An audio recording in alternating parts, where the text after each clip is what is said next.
কোনোভাবেই সন্ধ্যের পরে বাইরে না থাকে, আর তাহলে ওর যখন তখন বিপদ হতে পারে।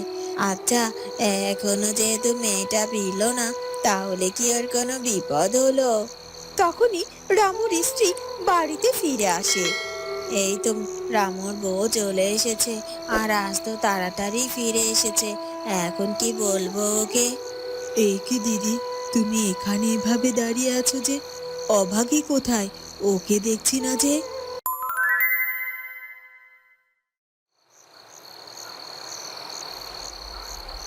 আমাকে ছেড়ে দিন, আমাকে দয়া করে ছেড়ে দিন। আমাকে এভাবে বন্দি করে রাখবেন না, দয়া করে আমাকে যেতে দিন। না না, কিছুতেই না। আমি যাকে একবার বন্দি করি তাকে কিছুতেই আমি মুক্ত করি না। আর তাছাড়া তোকে তো আমি এমনি এমনি বন্দি করিনি। তুই অন্যায় করেছিস, আর তাই তোকে এভাবে আমি বন্দি করে রেখেছি। আমি জানি সাধু বাবা, আমি অনেক বড় অন্যায় করে ফেলেছি। তবে বিশ্বাস করুন, আমি যা করেছি না বুঝে করেছি। আর যদি কেউ না বুঝে কোনো অন্যায় করে, তাহলে তো সেটা তাকে ক্ষমা করে দেওয়া উচিত, তাই না? আর তাই বলছি, দয়া করে আমাকে ক্ষমা করে দিন। আমাকে এভাবে বন্দি করে রাখবেন না, আমাকে যেতে দিন। অন্যায় তো অন্যায় হয়, সেটা কেউ বুঝে করুক আর না বুঝে করুক, আর তাই অন্যায়ের শাস্তি তাকে পেতেই হবে। আর তুই যেহেতু অন্যায় করেছিস, তাই তোর তো শাস্তি পেতেই হবে। সাধু বাবা, দয়া করে এতটা কঠোর, এতটা নিষ্ঠুর হবেন না। আমার পরিবার যে আমার জন্য অপেক্ষা করছে, দয়া করে আমার পরিবারের কাছে আমাকে যেতে দিন। আমি কথা দিচ্ছি, আমি আর কখনো কোনো দিনও এই জঙ্গলে আসবো না। আর এতটা ভুল আমার কখনো কোনো দিনও হবে না। এবারের মতো আমাকে ছেড়ে দিন, আমাকে মাফ করে দিন। মূর্খ পাখি, তখন থেকেই তুই কথা বলেই যাচ্ছিস।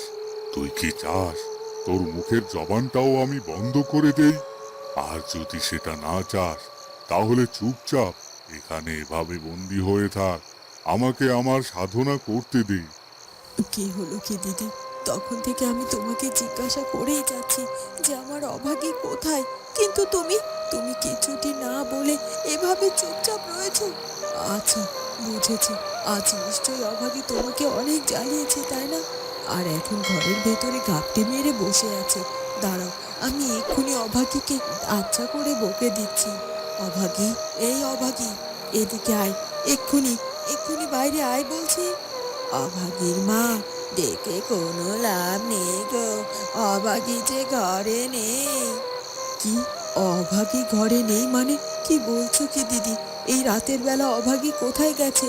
তুমি জানো না দিদি, ওর সন্ধ্যের পরে বাইরে থাকাটা নিষেধ। ও রাতের বেলায় বের হয়নি, ও বেরিয়েছে সেই দুপুর বেলা। আমি ওকে যাবার সময় বারবার বলে দিয়েছিলাম যেন ও সন্ধ্যের আগে বাড়িতে ফিরে আসে, কিন্তু ও তো এখনো ফিরে এলো না। অভাগীর মা, তুমি আমাকে ক্ষমা করে দাও গো, আমি তোমার মেয়েকে আগলে রাখতে পারিনি। না না দিদি, তুমি এভাবে কেন নিজেকে দোষী করছো? তুমি তো আমার থেকেও আমার মেয়েটার খেয়াল বেশি রেখেছো। আসলে আমার মেয়েটাই তো একটা অবাধ্য। যাই হোক, অভাগীর মা, এসব কথা বলে সময় নষ্ট না করে চলো, মেয়েটাকে তো খুঁজে বের করতে হবে। হ্যাঁ হ্যাঁ দিদি, তুমি ঠিকই বলেছো। চলো চলো, আমরা অভাগীকে খুঁজে বের করি। আর আর আমার মেয়েটা কোথায় গেল, আমি তো সেটাই বুঝতে পারছি না গো। এরপর অভাগীর মা এবং তার ভালো মা দুজনেই অভাগীকে খুঁজতে বাইরে বেরিয়ে যায়। ওদিকে রানী পায়চারি করতে থাকে আর রাজপুত্রকে নিয়ে চিন্তা করতে থাকে। না না, আমার চিন্তা তো কিছুতেই কমছে না। আর কি করেই বা কমবে? আমার রাজপুত্র সেই কখন বেরিয়েছে শিকার করতে যাওয়ার জন্য, কিন্তু এখন এখন এতটা রাত হয়ে গেল, তাও তো আমার কুমার এখনো বাড়িতে ফিরে এলো না। কিন্তু আমার কুমার তো কখনো এতটা দেরি করে না, বাইরে বের হলে সময় মতো ফিরে আসে। কিন্তু আজ কোথায় গেল আমার কুমার? আর তাছাড়া এখন মহারাজ এসেও তো আমার কুমারের খোঁজ করবে, আর এখন এসে যদি দেখে আমার কুমার এখনো ফিরে আসেনি, তাহলে তাহলে তো সে অনেক চিন্তা করবে। কিন্তু আমার কুমার যে ফেরেনি সেটা মহারাজকে তো জানাতেই হবে। না হলে যে মহা বিপদ হয়ে যাবে। আর তাছাড়া ওকে বা খুঁজে বের করবে বা কি করে? তখনই রাজা রানীর কক্ষে চলে আসে। একই রানী, রাজকুমারের কক্ষে গিয়েছিলাম, গিয়ে দেখলাম রাজকুমারের কক্ষে রাজকুমার নেই। তার মানে কি রাজকুমার আজ ফেরেনি? হ্যাঁ মহারাজ, রাজকুমার এখনো প্রাসাদে ফিরে আসেনি। এখন যে ওর জন্য আমার বড্ড চিন্তা হচ্ছে। ও তো কখনো কোনোদিনও এভাবে রাজপ্রাসাদের বাইরে থাকে না। যেখানেই যাক না কেন সন্ধ্যের আগে রাজপ্রাসাদে ফিরে আসে। তাহলে আজ কেন ফিরছে না? মহারাজ, আমার কিন্তু এবার বড্ড ভয় করছে।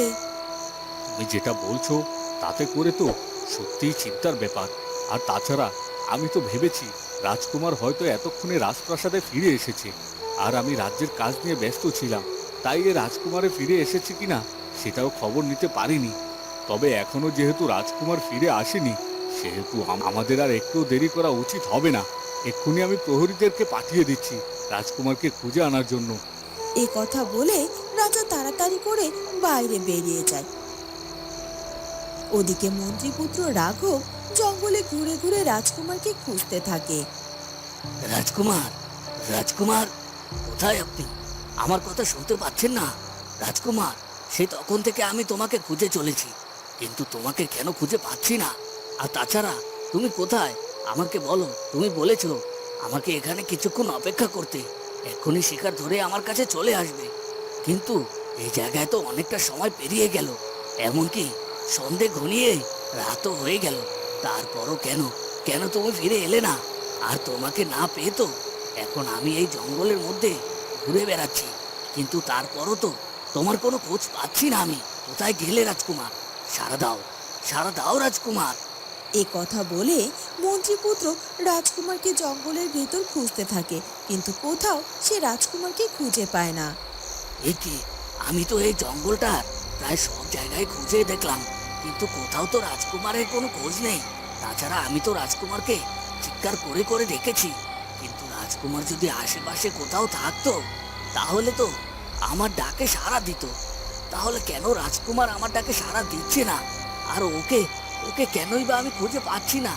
তার মানে কি রাজকুমার জঙ্গলের কোথাও নেই? জঙ্গলের কোথাও যদি না থাকে তাহলে তাহলে তো আমি কাউকেই খুঁজে পাবো না, রাজকুমারকেও না। রাজকুমারকেও না নিয়ে আমি কি করে রাজপ্রাসাদে ফিরে যাব? আর সেখানে গিয়ে মহারাজ বা রানীমাকে কি জবাব দেব? তারা তো আমার ভরসায় রাজকুমারকে আসতে দিয়েছিল, কিন্তু তারপরেও যে রাজকুমারকে খুঁজে পাওয়া যাচ্ছে না, এটা মহারাজকে জানাতেই হবে। না হলে তো হতেও পারে হয়তোবা রাজকুমারকে আমরা খুঁজে পেলাম না। না না, এটা কিছুতেই হতে পারে না। এক্ষুনি এক্ষুনি রাজপ্রাসাদে আমাকে যেতে হবে।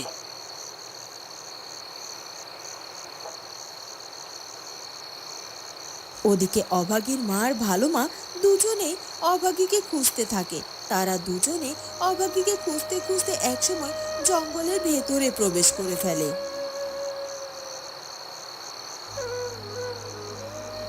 এই কি দিদি, এই জঙ্গলের মধ্যে প্রবেশ করে ফেললাম, তাও তো অভাগীকে খুঁজে পেলাম না।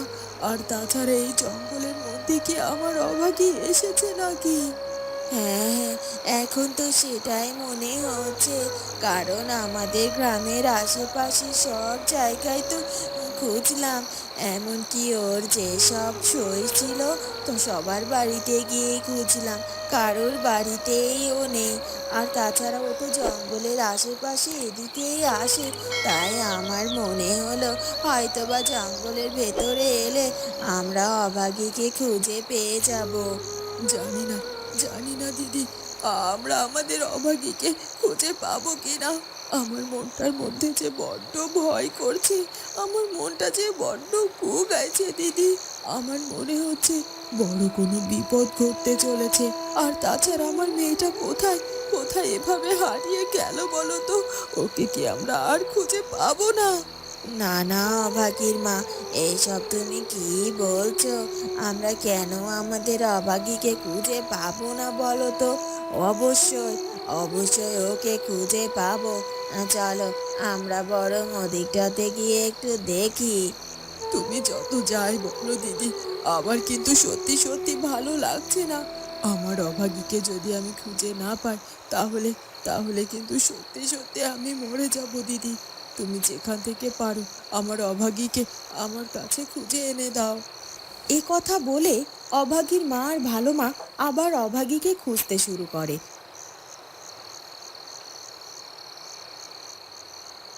ওদিকে মন্ত্রীপুত্র আর একটুও দেরি না করে রাজপ্রাসাদে রাজার কাছে এসে হাজির হয়।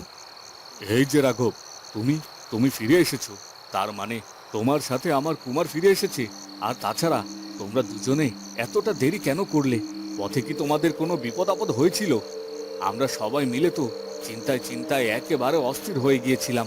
এমনকি আমি প্রহরীদেরকেও তোমাদেরকে খুঁজতে পাঠিয়েছি, কিন্তু কোথায় কোথায় আমার কুমার? ওকে দেখতে পাচ্ছি না কেন? মহারাজ, আমাকে ক্ষমা করবেন মহারাজ। আমি রাজকুমারকে সাথে নিয়ে ফিরে আসিনি, আমি একাই ফিরে এসেছি মহারাজ। কেন তুমি রাজকুমারকে সাথে নিয়ে ফিরে আসোনি? বলো বলো, রাজকুমার কোথায়? আমি জানি না মহারাজ, রাজকুমার এখন কোথায় আছে। তবে আমরা দুজনে একসাথে জঙ্গলে শিকারে গিয়েছিলাম, আর তখন হঠাৎ করে রাজকুমার আমাকে বলল সে নাকি একটি শিকারের সন্ধান পেয়েছে, আর তাই সে আমাকে জঙ্গলের একটি জায়গায় দাঁড় করিয়ে রেখে শিকার ধরতে চায়। আমি তার সাথে যাইতে চাইলেও সে কোনোভাবেই তার সাথে আমাকে নেয়নি। বলেছিল সে খুব অল্প সময়ের মধ্যে ফিরে আসবে, কিন্তু মহারাজ সেই যে রাজকুমার গেল আর ফিরে আসেনি। আমি অনেকটা সময় ধরে রাজকুমারকে জঙ্গলের মধ্যে খুঁজেছি, কিন্তু রাজকুমারকে কোথাও খুঁজে পাইনি। আর তাই তো আমি এখানে ফিরে এসেছি আপনাকে এসব খবর জানানোর জন্য। না না, আমার কুমারের কিছুই হতে পারে না। ওকে আমি খুঁজে বের করব। আর তাছাড়া প্রহরীরা তো গেছে আমার রাজকুমারকে ফিরিয়ে আনবে। আর যদি আমি রাজকুমারকে খুঁজে না পাই, তাহলে সব জায়গায় আমি তন্ন তন্ন করে ফেলবো। তাও আমার রাজকুমারকে খুঁজে বের করে নিয়ে আসতে হবে। ওদিকে মোড়ল গিন্নির হঠাৎ করে ঘুম ভেঙে যায়, আর সে ঘুম থেকে উঠে দেখতে পায় তার স্বামী তার পাশে নেই। এ কি, এত রাতের বেলা সীমার বাবা আবার কোথায় গেল? ও তো আমার পাশেই শুয়ে ছিল। সীমার বাবা, সীমার বাবা, কোথায় তুমি? এ কি, আমি মানুষটাকে এত ডাকছি, তাও তো সে আমার কথার উত্তর দিচ্ছে না। তাহলে কি মানুষটা ঘরের বাইরে কোথাও গেল নাকি? যাই তো একটু এগিয়ে গিয়ে দেখি। এ কথা বলে মোড়ল গিন্নি বাইরে বেরিয়ে আসে, আর সে দেখতে পায় যে বাড়ির বাইরে মোড়ল মশাই একা একা দাঁড়িয়ে আছে। এ কি, সীমার বাবা এত রাতে এখানে এভাবে একা একা কি করছে? কিছুই তো বুঝতে পারছি না।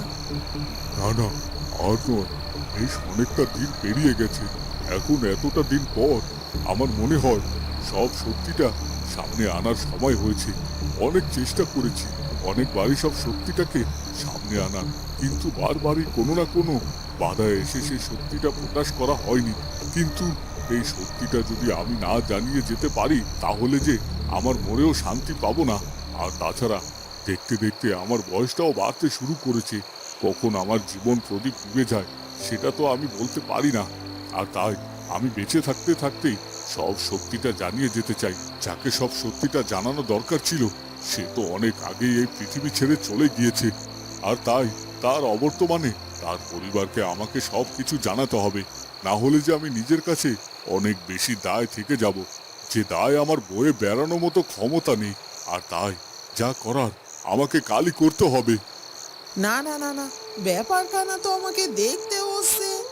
মোড়ল গিন্নি আড়াল থেকে মোড়লের সব কথা শুনে ফেলে।